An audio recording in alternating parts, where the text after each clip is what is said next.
But how much money is Alabama spending in revenue now that it's official as of July 1st? That's the question we're really thinking about. Because, like, I was watching a little bit of Ohio State Primetime Live last night, and Garrison and Ryan Sanders were talking about how Ohio State is spending $35 million on their roster. And I believe we're spending $18 million. But we'll have to go ahead and double check this just in case. Ooh, yeah, we're way behind if that's true. Like, that's a big difference. You got to there's a certain way that things have to be accounted for when we're talking about revenue sharing, and a lot of this is not directly paid out to the athletes. This is what everybody has to realize. This is program funding, all of that being factored in. Now the NCAA ruling has it to where is everybody's capped at 20.5 mil. That's for your athletics program, and that's just for this term. And then I guess they're supposed to come back and review year in and year out as this continues to evolve. But that's kind of like, it's kind of fake news when you hear that they're putting out 35 mil on their roster. It's not just on their roster. That's what Ohio State is going to bring in as far as NIL revenue across all of their athletics. You know, what they're being allotted to use and pay directly to athletes is going to be capped, just like everybody else across the college football. So that I think that's what we need to understand when we kind of dive into this, because Alabama, even Greg Byrne, we saw the article release. He released exactly how the revenue sharing would be between all of the different athletic programs at Alabama. You know, with your major funding ones that bring in majority of the revenue, getting majority of the share, but having an equal amount of share to where each athlete and NIL opportunity presented is going to, based off the market, is going to be able to be maximized. And I think we have a good scaled system that's going to be able to translate across college football, because you see schools that are maximizing it already, like Texas. You know, Texas is utilizing it, maximized it on the NCAA side, and then the private sector, they found a way to kind of, you know, get it to where it is not directly funded to the players, but what's surrounding the players. And that's what I think is kind of like the narrative around it, more so than the actual roster being 35 mil. I mean, it's nuts. Like, I mean, it's like Texas spending all that money. I mean, I'm sure Texas Tech's got more money, but it's like that's not really doing Texas Tech a solids. I mean, they're doing well in basketball, but they don't do well in football. But I do feel like Alabama will be fine, because like we tend to make it out. We tend to do all right with or without. Like we'll be all right. Yeah, I mean, I do think it's encouraging, as you mentioned, Coach Smook, that money is most likely being used for a bunch of other things. So it's not just the roster. Because if it's just the roster straight up, then, I mean, we would be in really bad shape to be that behind. If it was strictly for the roster, 35 million versus 18, you're going to lose out on tons of great players to Ohio State and other programs that would be using that much. But if it is more so, you know, like that, a lot of that money's not just for the roster, then I do think that Alabama will be, you know, still fine. I mean, the brand name itself, Alabama, still carries so much weight that we're going to be able to land a lot of great players based off that alone, and we still are. But definitely we have to be competitive in the NIL space regardless, even if we're not number one or even in the top 5 in NIL for paying players. As long as we're competitive with our brand name and all that, we'll be fine. But definitely that 35 million with Ohio State, hopefully not even 60% or 70% of that's for the roster. Hopefully it's, you know, a little bit less, you know, than that. You don't want all of it being going to their players, because they are landing great players for a reason. So I want to share something with y'all. We got a crazy, nasty staff over here at the Coach Smook Network. And I have a team, man, and we kind of dove into like some roundabout numbers of the estimated revenue sharing. It's crazy that we brought this topic up tonight here on the on Voice of College Football, and that we are able to be prepared in this type of aspect. Shout out to my team, man. Y'all give it up for the AAA family that's showing up supporting tonight, man. They provided some quality stuff for us to utilize. So check this out. I'm gonna share a screen here, Jackson, when we're gonna get a little side view going here. Boom, shakalaka, boom. And check this out. So this is what we calculated, right? This is nothing official. This is just based off of public information. We have our theory of, you know, what the numbers really look like, right? So the estimated annual revenue for Alabama athletics program is 143 million, if I'm not mistaken. That's right, 143 million annual revenue across all athletics. That's everything pulled in, right? 22% of the revenue, which would go towards college, the football program, right? 31 mil, right? Estimated revenue sharing, that means divided amongst the players that NIL value, whatever, 20.5 mil. This is what it kind of broke down to based off the understanding of what Greg Burns said. So if football is getting 77% of this revenue sharing, right, an estimated 15.8 mil of the 20.5 mil is going to be eligible between 105 athletes, maximizing each athlete to be directly paid from the university $150K. That's what you can see. That is like amazing to see that, right? But you got to understand how this works. Not every athlete is going to get 150,000. One athlete may, of this 15 mil, you have athletes on Alabama's roster, and we're talking about the business side of it, that will make 1.4 mil this year. You have, red shirt sophomores and red shirt juniors that will make, 2.3 mil in direct pay into their livings and earnings, as long as they are within the confines of all of these bargaining agreements and under the table things that happen in order to make it legit, right, with NCAA. So that's crazy to see, but it's also great to see that we have a legit plan. You're talking about 105 athletes taking advantage of an opportunity. This isn't like when it first started in 2021, where you had 12 guys getting money and then they were sharing it with their teammates because they were good guys. Everybody wasn't doing that. So now you have a solid revenue sharing plan. Men's basketball, they bring in what they bring in. And all the other sports, you got to think, a lot of these other sports, they already have the independent funding, especially baseball. We know how baseball works with the pros and how they do scouting and everything that aligns with agents, representation, and all that in college baseball. So it's already been kind of set up for baseball. This kind of pads it and makes it even better. I like the structure of it.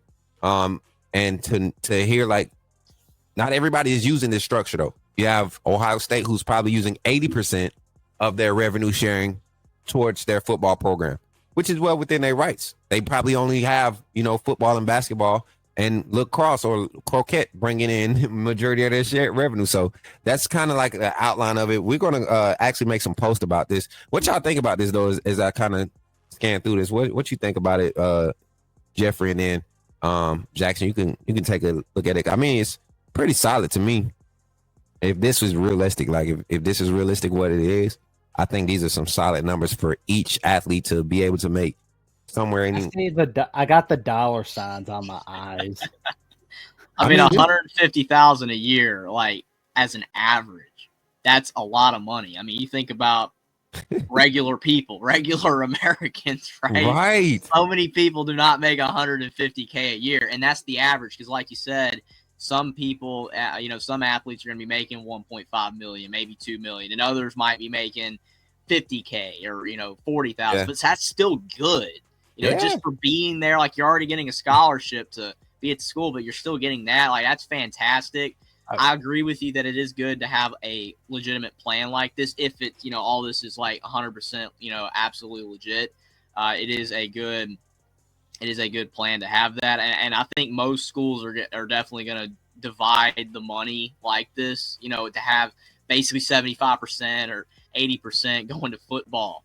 I mean, especially the ones like that are big in football, like Alabama or Georgia. It is tough for the other sports, but again, I've said it before, to other people, other sports just don't bring in the same amount of revenue. They just don't. Right.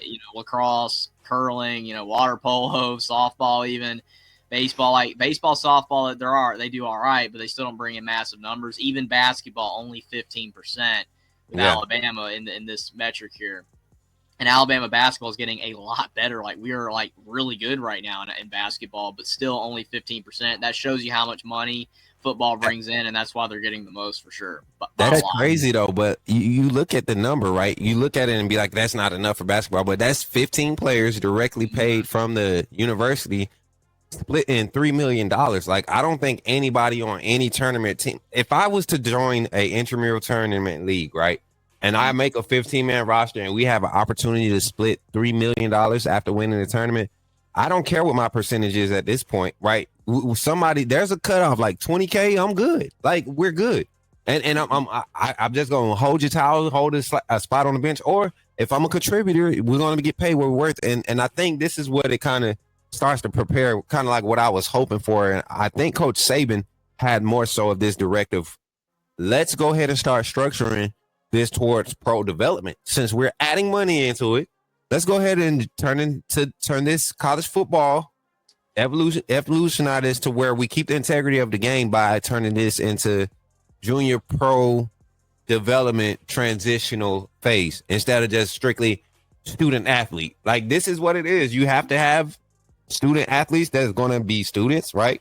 They're going to get degrees. They're going to be something. And then that 1%, that 2% that make it to the NFL, you have them in this pro development mindset and phase. And it's kind of allowing you to start not separating, but kind of finding that balance in everything around college football with money being involved now. Yeah, I mean, it's like some of these players who have never like come into money. My advice to them: once you get this money, do what you've been doing for a full year. Do not spend it all in one day, 1 week, 1 month, nothing. You make sure you save that money. Only use it for emergencies. Right. That's what I've heard. Like once you win the lottery or once you come into big time money, do what you've been doing for 1 full year, and then you can spend on what you need. But what you want to do is make sure you learn how to invest. Invest in the future. Invest in 20 years from now, 30, 40 years from now. Investing is key, my friends. Absolutely, Jackson. I mean, so many people have talked about, like setting up, I don't want to say courses or like a program or something like that for athletes where they teach them, how to manage their money, how to not basically lose all your money by blowing it or making bad investment deals or whatever. Because so many athletes, even like before the NIL era, you look at guys like Mike Tyson that, lost everything, or, Allen Iverson almost lost everything, but he had like that last bit of money, like 40 million tucked away. And that's why he's still all right. Shoot, it's like a 20-year thing or whatever. But, these younger athletes is even worse because, they see this money and they're buying a Lamborghini or whatever. It's like they just need to be careful. Like you said, Jackson, invest your money. And if you're smart with it, you can turn, a couple, 100,000 into a lot of more money than that if you're smart with it. Don't go around creepy individuals that your family trusted like Zion Williamson did. Listen, man, it's crazy that you all say that because we have that in place at the University of Alabama, and it really starts in the recruiting process. Personally on-hand information, just guys understanding what I can do if I follow a program or a process. And that's what I think has been embraced at the University of Alabama. Buying into that, not necessarily the dollar value or the amount, but literally buying into that process because it's really preparing you for the next level. And that's why you see guys confident coming out as redshirt juniors and redshirt sophomores, not having those first round grades, knowing that it's process. Get me on the roster. Now I can prove myself on the roster. And you see that 22 guys, the 23 guys, you're starting to see them kind of float around the league and get into some very favorable roles in contract negotiations and everything because of the process and how they valued themselves and created them value for themselves during this early NIL era. So I think it's starting to come together. If we could just get more of the big talking heads to stop whining about it and really just look at embracing it, not necessarily embracing it, but seeing the importance and the need for change so that everybody can continue to keep this culture, the integrity of this culture when it comes to college football. It needs to evolve and needs to change. And I think we're heading in the right direction with initiatives like this and, seeing those numbers. If that's accurate, I think we're in a good spot with college football. If that can be influential and be kind of mirrored across the league, across the country, we can see some quality things happening for NIL and college football. So, it should be cool. Should be good. I think Alabama's in the driver's seat for this, though. I really do. Alabama, Florida. I see Tennessee really with the Nico thing. I think they're really open their eyes and they're going to be reevaluating some initiatives because they had a lot of, private support and endorsements and things rolling in, and they had to kind of recalculate those things and check those initiatives, man. And You see a lot of insiders over there talking about how they're doing with their NIL and what they're doing and how they're recruiting now, and that's why Braden Rouse, guys like that, you see them going to Tennessee. Oh yeah, I mean they've been winning on the recruiting trail over the last couple of days. Like, Yeah. shout out to the guys from Tennessee at the Voice of College Football for keeping everybody updated on that. And I think it's because Heupel has, I'm gonna say it, the Bobby Hill Riz. Yes. So, I mean, it's like I can't really say anything too bad about Heupel. I mean, Tennessee's beating us in Knoxville, but it's like I can't really say anything bad about the guy. I mean, he's just so likable. What could I say? But right.